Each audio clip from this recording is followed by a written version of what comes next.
เปรียบเหมือนกับดวงแสงแห่งสุรีพระจันทร์แจ้ง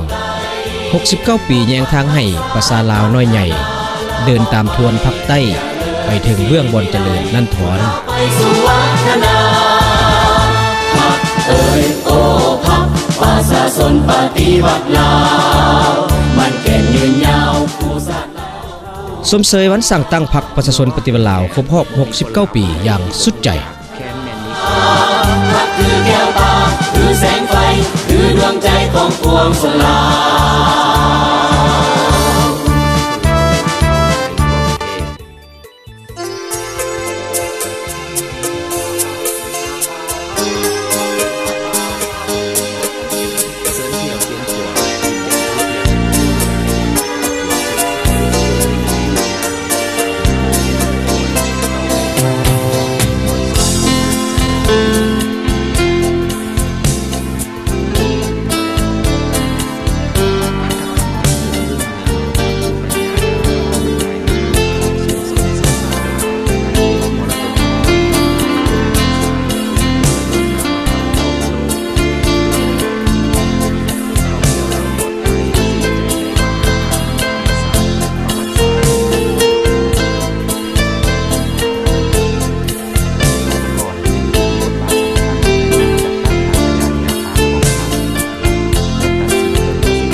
จะฝึกเพื่อกันได้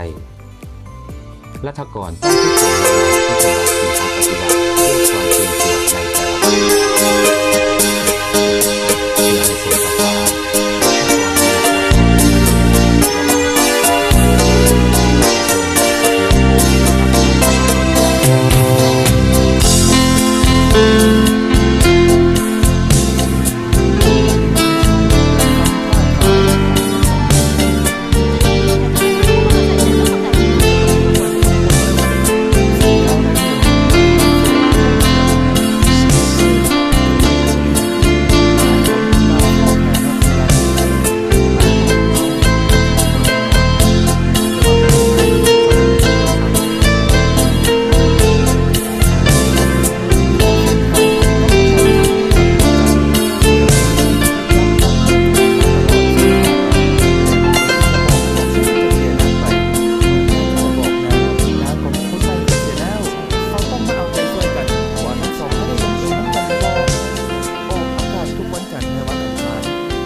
ทางโทรภาพแห่งชาติลาวซ่องหนึ่ง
สวัสดีท่านผู้ชมที่เคารพยินดีต้อนรับท่านผู้ชมเข้าสู่ข่าวภาคเที่ยงประจำวันจันทร์ที่